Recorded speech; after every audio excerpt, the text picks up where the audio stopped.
écoute.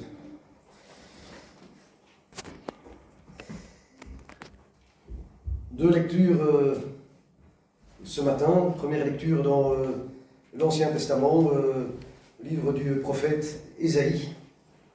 Passage célèbre dans Ésaïe 53. Nous lisons à partir du premier verset. On va même tout lire dans Ésaïe 53 parce que tout est important. Ésaïe 53. Qui a cru ce qui nous était annoncé? Le bras du Seigneur, pour qui s'est-il dévoilé? Il s'est élevé devant lui comme un rejeton, comme une racine qui sort d'une terre assoiffée. Il n'avait ni apparence ni éclat pour que nous le regardions. Et son aspect n'avait rien pour nous attirer. Méprisé et abandonné des hommes, homme de douleur et habitué à la souffrance, semblable à celui de qui on se détourne. Il était méprisé. Nous ne l'avons pas estimé. En fait, ce sont nos souffrances qu'il a portées. C'est de nos douleurs qu'il s'était chargé. Et nous le pensions atteint d'un fléau, frappé par Dieu et affligé. Or, il était transpercé à cause de nos transgressions, écrasé à cause de nos fautes. La correction qui nous veut la paix est tombée sur lui. Et c'est par ses meurtrissures que nous avons été guéris. Nous étions tous errants comme du petit bétail, chacun vivait sa propre voie. Et le Seigneur a fait venir sur lui notre faute à tous. Maltraité, affligé, il n'a pas ouvert la bouche. Semblable au mouton qu'on mène à l'abattoir, à une brebis muette devant ceux qui la tondent. Il n'a pas ouvert la bouche. Tu as été pris par la violence et le jugement dans sa génération. Qui s'est soucié de ce qu'il était exclu de la terre des vivants, à cause des transgressions de mon peuple qui ont été un fléau pour lui. On a mis sa tombe parmi celles des méchants, son sépulcre avec celui du riche, bien qu'il n'ait pas commis de violence et qu'il n'y ait pas eu de tromperie dans sa bouche. Le Seigneur a voulu l'écraser par la souffrance, et tu as fait de lui un sacrifice de réparation. Il verra une descendance, il prolongera ses jours, et la volonté du Seigneur se réalisera par lui. À cause de ses tourments, il verra, il sera rassasié par sa connaissance. Mon serviteur, le juste, apportera la justice et la multitude, et il se chargera de leurs fautes. C'est pourquoi je lui donnerai une part avec la multitude. Il partagera le butin avec les puissants, parce qu'il s'est livré lui-même à la mort, et qu'il a été compté parmi les transgresseurs, alors qu'il a porté le péché d'une multitude et qu'il est intervenu pour les transgresseurs. La deuxième lecture ce matin se situe dans le livre des Actes des Apôtres et est intimement liée à cette première lecture d'Ésaïe 53. Nous lisons dans chapitre 8 du livre des Actes, à partir du verset 26. L'ange du Seigneur dit à Philippe, « Va vers le sud, sur le chemin qui descend de Jérusalem à Gaza dans le désert. » Il se leva et partit. Or un Éthiopien, un eunuque, haut fonctionnaire de Candace, la reine des Éthiopiens, et responsable de tous ses trésors, était venu à Jérusalem pour adorer. Et il s'en retournait, assis sur son char, en lisant à haute voix le prophète Ésaïe. L'Esprit dit à Philippe, « Avance et rejoins ce char. » Philippe accourut et entendit l'Éthiopien qui lisait le prophète Ésaïe. Il lui dit, « Comprends-tu ce que tu lis ?» Il répondit, « Comment le pourrais-je si personne ne me guide ?» Et il invita Philippe à monter s'asseoir avec lui. Le passage de l'Écriture qu'il lisait était celui-ci. Il a été mené comme un mouton à l'abattoir, comme un agneau muet devant celui qui le tond. Il n'ouvre pas la bouche. Excusez-moi, j'ai un problème ici. Dans son abaissement, son droit a été enlevé. Et sa guérison, qui la racontera? Car sa vie est enlevée de la terre. L'eunuque demanda à Philippe, « Je te prie, de qui le prophète dit-il cela? De lui-même ou de quelqu'un d'autre ?» Alors Philippe prit la parole et, commençant par cette écriture, il lui annonça la bonne nouvelle de Jésus. Comme ils continuaient leur chemin, ils arrivèrent à un point d'eau. L'eunuque dit, « Voici de l'eau. Qu'est-ce qui m'empêche de recevoir le baptême ?» Il ordonna d'arrêter le char. Tous deux descendirent dans l'eau, Philippe ainsi que l'eunuque, et il le baptisa. Quand ils furent remontés de l'eau, l'Esprit du Seigneur enleva Philippe. L'eunuque ne le vit plus. Il poursuivait son chemin tout joyeux. Quant à Philippe, il se retrouvait à Azette. Il annonçait la bonne nouvelle dans toutes les villes où il passait, jusqu'à son arrivée à Césarée. Voilà, frères et sœurs, pour la lecture de la parole de Dieu ce matin. Frères et sœurs, nous sommes fin juillet. J'ai pour les plus jeunes et pour les moins jeunes un devoir de vacances du jour. Il est temps de se remettre un petit peu en activité. L'activité du devoir de vacances du jour, c'est compréhension à la lecture. Vous savez, vous vous souvenez sans doute de ces exercices quand on était à l'école. On avait un texte et il fallait essayer de restituer ce que disait l'auteur. Et souvent, bien plus compliqué, ce qu'il voulait dire.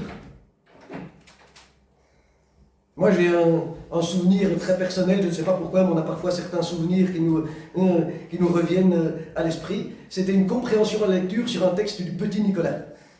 Très, très chouette. Et à un moment, un des personnages avait pris les lunettes d'un autre, et forcément, il voyait pas rien, il voyait mal, mais ce n'était pas dit dans le texte. Il voyait mal, il disait, mais je vois des choses plus grandes, etc.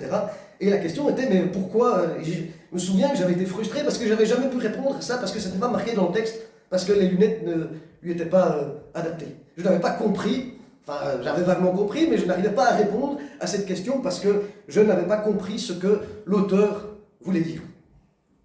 Voyez-vous, dans beaucoup de situations, on peut très bien lire sans comprendre. On peut lire une langue que l'on maîtrise mal et mal comprendre les subtilités. On peut mal comprendre aussi des mots que nous connaissons.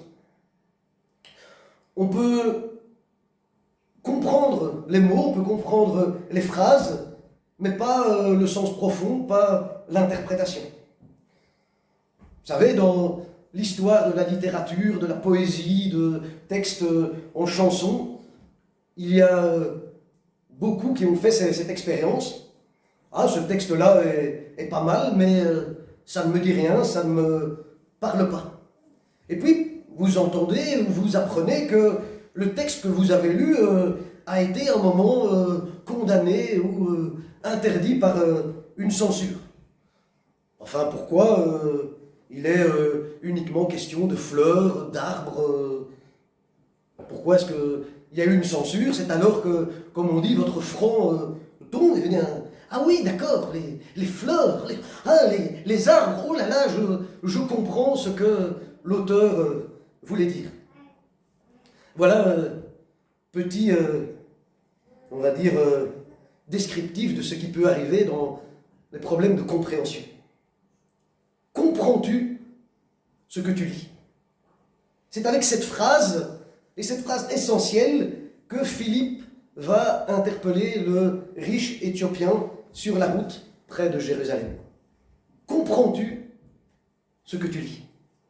Parce que la compréhension, elle n'est pas uniquement des mots, elle n'est pas uniquement littéraire, elle peut avoir un sens beaucoup plus important, beaucoup plus fondamental. Voilà quand même, parmi toutes les rencontres que l'on peut voir dans la Bible, une rencontre assez étrange.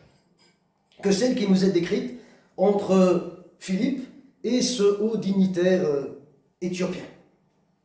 Rencontre à la fois étrange, mais en même temps essentielle, non seulement pour eux, mais je pense pour toute l'histoire de l'Église. Et donc aussi en partie pour nous-mêmes aussi aujourd'hui encore. Une rencontre importante, parce qu'elle nous parle d'abord d'un voyage, d'un cheminement et d'une relation personnelle à Dieu, plutôt que d'une religion, plutôt que d'une habitude. Et tout commence par ce qu'on peut appeler un ordre de mission que Philippe reçoit de l'ange du Seigneur. Que dit-il? Il dit « Pars vers le sud, sur la route déserte qui va de Jérusalem à Gaza. » Déjà, avouez que c'est assez particulier. Partir vers un endroit désert, c'est pas toujours ce qu'on recherche. Et je pense que plusieurs, peut-être même plusieurs d'entre nous, auraient poliment décliné cette invitation, ou au moins auraient émis certains doutes. Mais Philippe, lui, il y va. Et il se fait, et ça tombe bien, qu'en fait la route en question n'est pas si déserte que cela. Il y croise donc un char, et pas n'importe qui, personnage important, haut fonctionnaire de la reine d'Éthiopie, même si le terme ne correspond pas exactement au pays actuel, mais était plus général. Mais peu importe la notion de géographie ou d'histoire. Voilà un homme qui a un poste important, un poste de confiance. On nous dit que c'est lui qui gère tout le trésor de la reine. Excusez du peu, c'est pas n'importe quel fonctionnaire. Et surtout, important, cet homme était venu à Jérusalem pour adorer Dieu. On peut supposer qu'il s'agissait d'un nouveau converti, venu en pèlerinage, comme ça se faisait régulièrement, en respectant certains préceptes religieux. Il vient en pèlerinage, on va dire, de manière mécanique, sans trop réfléchir. Et l'homme sur le char lit à voix haute ce qui était pratique courante à l'époque. Et l'Éthiopien, donc, est en train de lire le passage d'Ésaïe 53 que nous avons lu. Et précisément, il est en train de lire ce qu'il appelle le poème qui parle du serviteur souffrant. D'un serviteur qui accomplit toutes sortes de bonnes choses, sans effet aucun sur ses contemporains. Parce que nous dit le texte que cet homme, ce serviteur, ne récolte que insultes et humiliations. Et dit le poème, Dieu lui-même le destine à l'anéantissement. Et Dieu fait de l'anéantissement de ce serviteur un sacrifice de réconciliation. Voilà un destin prodigieux, un destin terrible que celui du serviteur souffrant d'Ésaïe 53. Et si nous n'avons pas, ou si quelqu'un n'a pas tout le contexte biblique, ce passage que nous avons lu simplement d'Ésaïe 53 peut sembler assez effrayant. Et c'est là que surgit cette question, je dirais un peu brusque de Philippe, comprends-tu ce que tu lis? Et la réponse, elle est tout aussi directe, comment le pourrais-je si personne ne me guide?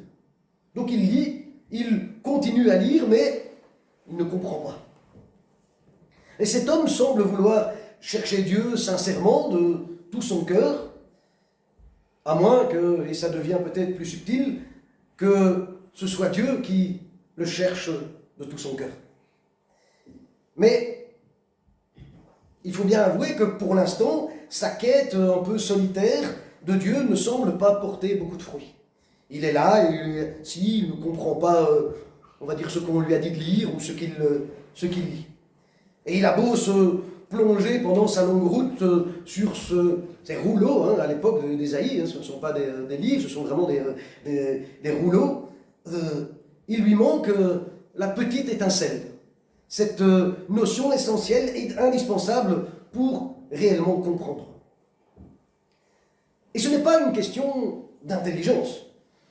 On peut quand même imaginer qu'en étant haut fonctionnaire, avec toutes les responsabilités, qu'il était au minimum cultivé, intelligent, homme de pouvoir, de décision. Donc ce n'est pas une question d'intelligence qui lui manque, c'est cette petite flamme, cette petite lumière. On pourrait dire un décodeur. Et notez bien que c'est assez surprenant quand même, et même remarquable, bien qu'il ne comprend pas, ou pas tout, ce qu'il lit, il persiste quand même dans sa lecture. Assez remarquable. Et l'homme donc poursuit, après avoir convié Philippe à monter sur le char, « Je te prie, de qui le prophète parle-t-il ainsi? Est-ce de lui-même, est-ce de quelqu'un d'autre ?» Et là, je pense que, avec, on va dire, 2000 ans d'histoire du christianisme, avec presque autant de temps de campagne d'évangélisation dans certains milieux, on pourrait s'attendre à une réponse simple et brève. Mon ami, il ne parle pas de lui-même, il parle de Jésus-Christ. Parce que voilà, pour nous, ça fait 2000 ans que les commentateurs chrétiens reconnaissent Jésus en ce serviteur souffrant. Mais la réponse que va donner Philippe, elle n'est pas celle-là. Et elle est, je pense, beaucoup plus intéressante et beaucoup plus précise, beaucoup plus judicieuse. Le texte nous dit, alors Philippe prit la parole et, commençant par cette écriture, il lui annonça la bonne nouvelle de Jésus. Il commence par cette écriture et il lui annonce la bonne nouvelle. La bonne nouvelle, c'est l'évangile, dans le texte grec. Il lui annonce, sur base de ça, il lui annonce l'évangile. Il lui explique tout un contexte, il lui explique pourquoi Jésus est venu. Et Philippe a entendu que l'occupant de ce char lisait donc ce prophète Ésaïe. Et à ce moment-là, je pense que Philippe aurait peut-être pu se dire, mais merci Seigneur, quelle magnifique occasion, voilà qu'il est précisément en train de lire ce passage. Je dois absolument lui dire, eh bien, à ta question, il est question de Jésus. Pas du tout. Philippe n'a pas sauté les étapes. Il a été attentif à son interlocuteur. Il a d'abord demandé à lui, comprends-tu ce que tu lis? Est-ce que toi, tu comprends ce que tu lis? Ça peut sembler être un détail, mais je pense que c'est important. Il ne lui impose pas une vision, même une réalité. Il lui dit, toi, quelle est ta situation? C'est une question qui témoigne d'abord d'une grande sensibilité, qui permet à l'autre, à celui qui est en face, de dire où elle en est, où il en est actuellement, comment cette personne se sent. C'est une question qui est adressée à l'autre et qui ne sous-entend pas un rapport de force. Moi, je sais ce dont tu as besoin. La question montre aussi que dans la Bible, tout n'est pas toujours très clair, toujours très simple. Si, je vous l'assure, il y a des passages dans la Bible qui ne sont pas toujours très clairs et pas toujours très simples. Et on peut aussi être confronté à ce genre de passage, on peut aussi être confronté dans nos relations avec les autres, avec ce genre de passage. Et je pense qu'on peut être en droit d'avouer tranquillement que l'on ne comprend alors pas forcément tout dans l'Écriture sainte. Et la question sensible de Philippe a ainsi permis un véritable dialogue. Il a pris l'autre personne au sérieux, ne l'a pas vu comme, je dirais, un simple objet de conversion. Le voyageur se demandait quelle interprétation de la Bible était la bonne parmi toutes celles qu'il avait pu entendre ou celles qui lui viennent à l'esprit. Le voyageur éthiopien demandait une aide, il demandait un guide. Quelqu'un qui puisse lui donner des réponses à des questions. Quelqu'un qu'il puisse suivre. C'est un peu ça la notion de guide. Mais c'est quelque chose de bien plus décisif qui va être donné au voyageur. Il va lui donner, c'est un esprit de Dieu qui va être donné. C'est ce souffle de Dieu il va pouvoir cheminer seul, sans avoir besoin d'un mentor ou d'un guide. Et cet homme pourra alors poursuivre son chemin, tout joyeux, nous dit le texte. L'Esprit de Dieu souffle, et Philippe va même lâcher ce voyageur au lieu de, on va dire, de continuer à le guider, à l'accompagner vers une communauté. Il va le lâcher. Et ça commence par cette question: comprends-tu, toi, ce que tu lis? Il s'agit donc non plus d'apprendre une interprétation officielle, mais d'ouvrir chaque personne à sa propre intelligence du texte, sa propre compréhension, sa propre manière de vivre. Plus l'enfermer nécessairement dans une pensée unique comme avant, mais être communauté pour que la recherche de l'un et de l'autre se fasse en toute liberté, en toute sincérité et avec une notion d'espérance. Voyez-vous, frères et sœurs, je pense que le rôle d'une église locale, d'une église universelle, d'une assemblée de croyants, le rôle de croyants individuels peut être inspiré par cette rencontre entre Philippe et l'Éthiopien. Une rencontre qui permet à chacun de, comme le dit l'apôtre Paul dans l'Épître aux Romains, de renouveler sa propre intelligence, son propre questionnement, de pouvoir faire sentir à l'autre qu'il est tout aussi digne de nous de penser sans qu'on lui impose telle ou telle vérité. Et cette grande liberté, je pense qu'elle a fait tache d'huile dans la communauté chrétienne. Parce qu'on le voit dans la suite du livre des Actes. Si vous avez lu, parcouru, je l'espère, quelquefois le livre des Actes, vous verrez qu'il y a des fruits, qu'il y a des communautés qui croissent spirituellement et en nombre. Et rapidement, Pierre lui-même va se laisser ouvrir par l'Esprit vers une nouvelle interprétation de la loi de Moïse, lui permettant à un moment de manger de tout, et pouvant accueillir le centurion Corneille, parce que Dieu, dit-il, m'a montré qu'il ne faut dire aucun homme qu'il est souillé ou impur. Il va aller au-delà des traditions, des trucs un petit peu conformes, cadenassés.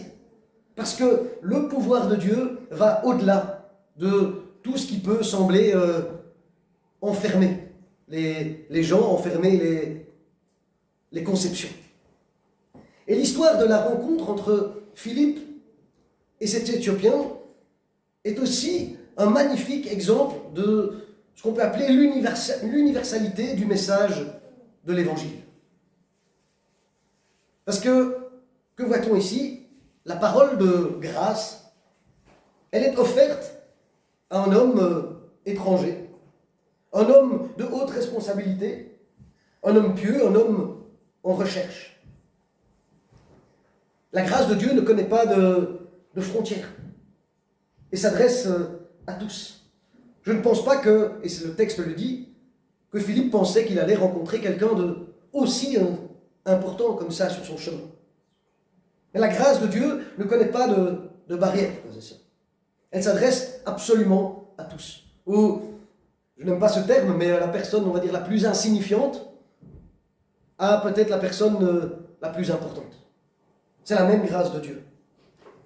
La bonne nouvelle, l'évangile, la bonne nouvelle s'adresse à tous. Qu'ils soient pauvres, qu'ils soient riches, qu'ils aient des responsabilités et qu'ils n'en ont pas. La bonne nouvelle, telle qu'elle est dite dans ce texte, s'adresse à tous. La deuxième question du dignitaire éthiopien prend également une portée plus large. Il dit, c'est assez surprenant, qu'est-ce qui empêche que je sois baptisé? Pas Et on peut même dire, si on veut aller plus loin, pas spécifiquement d'être baptisé physiquement, mais qu'est-ce qui m'empêche de témoigner de ma foi? Qu'est-ce qui m'empêche de montrer par un signe de foi que je comprends ce qui vient d'être dit? Qu'est-ce qui m'empêche? Qu'est-ce qui m'empêche de nouveau, moi, d'être relié à Dieu, d'avoir une relation à Dieu? Eh bien, rien. Rien ne nous empêche, quel que soit de nouveau notre âge, notre culture, nos origines, notre situation personnelle ou nos conditions, rien ne nous empêche de faire partie de ce peuple de Dieu. Rien ne peut nous séparer de l'amour de Dieu, selon un passage célèbre. Voilà donc ce texte que nous avons lu, que nous avons relu, que nous pensons connaître, que nous n'avons pas toujours compris. Ce texte donc nous présente un homme en route, en chemin. Il est manifestement habité par des questions spirituelles. Et voilà qui est sans doute même assez proche de la situation de bon nombre de nos contemporains. Vous savez, les gens, de manière générale, je dirais, ou de la société, parfois on essaye de gommer Dieu dans notre société ou des références à Dieu. Ça n'empêche pas que la majorité des gens est en recherche, est en interrogation, au moins. Je pense sincèrement. Et dans notre société, combien sont en recherche, en quête de spiritualité, en quête de Dieu, ou même, de manière plus générale, en quête de trouver un sens à leur vie. Et là se pose alors évidemment une question importante. Est-ce que nous sommes rationnels ou les calculs humains, mais lâcher prise, faire confiance pleinement à Dieu, à la voie que Dieu lui indique? Et Philippe va mettre du zèle à sa tâche, parce qu'il arrive, nous dit le texte, il arrive à la rencontre de l'eunuque en courant. Le brave homme est sur son char et lui veut lui parler et il court à côté. Philippe est audacieux, mais surtout il sait que sans l'Esprit Saint, sans l'éclairage de Dieu lui-même, sans cette illumination, sans cette flamme, la Bible elle-même peut parfois être difficilement accessible. Point commun avec le dignitaire éthiopien. Il y a chez lui une volonté de comprendre. Il y a cette humilité de recevoir quelque chose de quelqu'un qu'il ne connaît pas, et on pourrait même dire, vu de sa situation, d'un petit gars sans importance qu'il ne connaît pas. L'humilité aussi de peut-être ne pas étaler ce qu'il sait déjà. La sagesse de dire ce qu'il ne sait pas, la sagesse ou l'honnêteté. Et il invite l'inconnu à s'asseoir à côté de lui.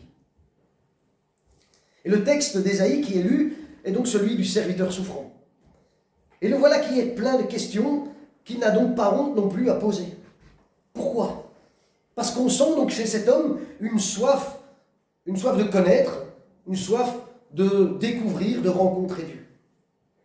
Et la situation de cet Éthiopien nous renvoie donc tout d'abord peut-être aussi à notre situation.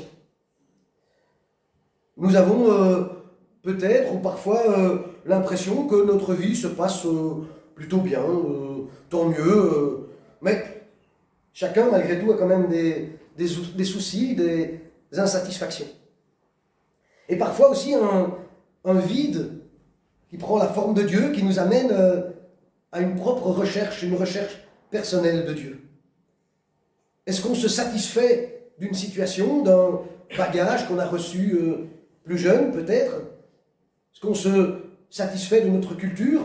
Ou est-ce que nous sommes toujours en recherche permanente de Dieu? Est-ce que Dieu peut, on va dire, apparaître dans ma vie à un endroit où je ne le pensais pas? Est-ce que je suis encore dans cette recherche permanente de Dieu? Sommes-nous rassasiés? Rassasiés, c'est-à-dire qu'on n'a plus besoin. On sait, ou est-ce qu'on est perpétuellement en recherche de Dieu? Et je pense, frères et sœurs, qu'il faut que c'est une obligation, même si le terme est un peu fort, pour le chrétien, pour les chrétiens, pour l'Église, d'être toujours en recherche de Dieu. Car Dieu peut toujours, on va dire, se manifester, quelles que soient les situations. Et c'est ce que nous sommes toujours, toute notre vie, appelés à faire. Méditer d'abord les Écritures et demander à l'Esprit Saint son éclairage. Ne jamais nous croire arriver. C'est comme si on croyait que était passé le jour on va dire, le jour du mariage, il n'y aurait plus besoin de communiquer avec l'autre. Plus besoin d'entretenir la relation. Je ne suis pas marié, mais je pense quand même connaître un petit peu la théorie. Pour qu'un mariage, pour qu'une relation fonctionne, je pense qu'il faut que ça s'entretienne. Il ne suffit pas de dire, on s'est rencontrés, on s'est mariés, c'est bon, voilà, plus besoin. Eh bien, frères et sœurs, la relation avec Dieu doit aussi pouvoir se nourrir au quotidien. Et là, je pense que nous sommes, à notre tour, appelés à suivre cette audace de Philippe.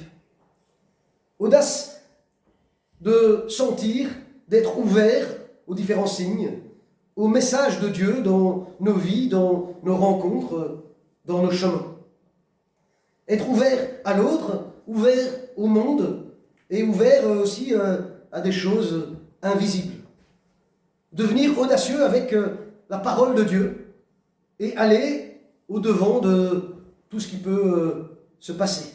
Courir, comme Philippe, au-devant des autres, non pas pour leur dire simplement le nom de Jésus, simplement pour dire crois en Jésus, au revoir, je m'en vais.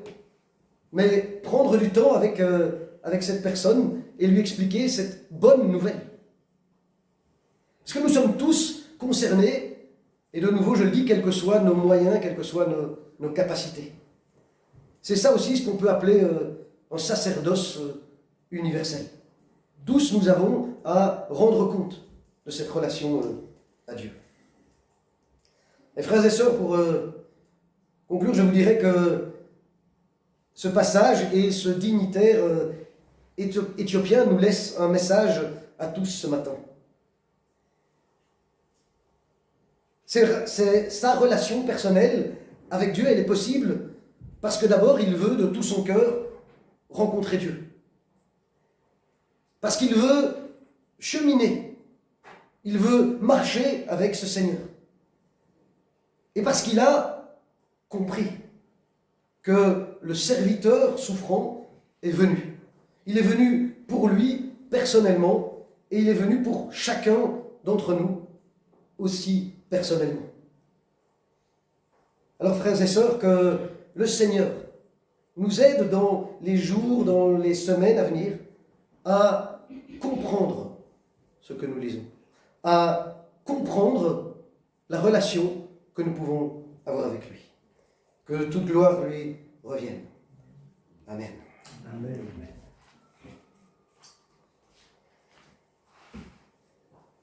Frères et sœurs, avant d'entourer la table, je vous propose un petit moment de silence.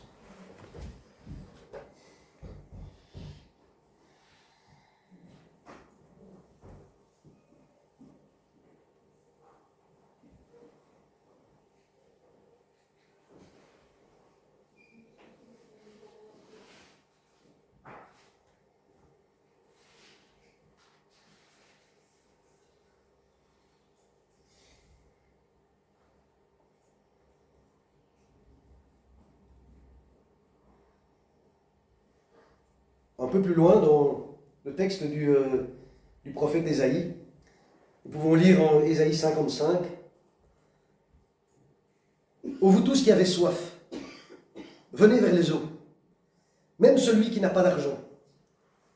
Venez, achetez et mangez, même celui qui n'a pas d'argent. Venez acheter et manger, venez acheter du vin et du lait sans argent, sans rien payer. Pourquoi pesez-vous de l'argent pour ce qui ne nourrit pas? Pourquoi travaillez-vous pour ce qui ne rassasie pas? Écoutez-moi donc, et vous mangerez ce qui est bon. Prêtez l'oreille et venez à moi. Écoutez, et vous vivrez. Je traiterai avec vous une alliance éternelle.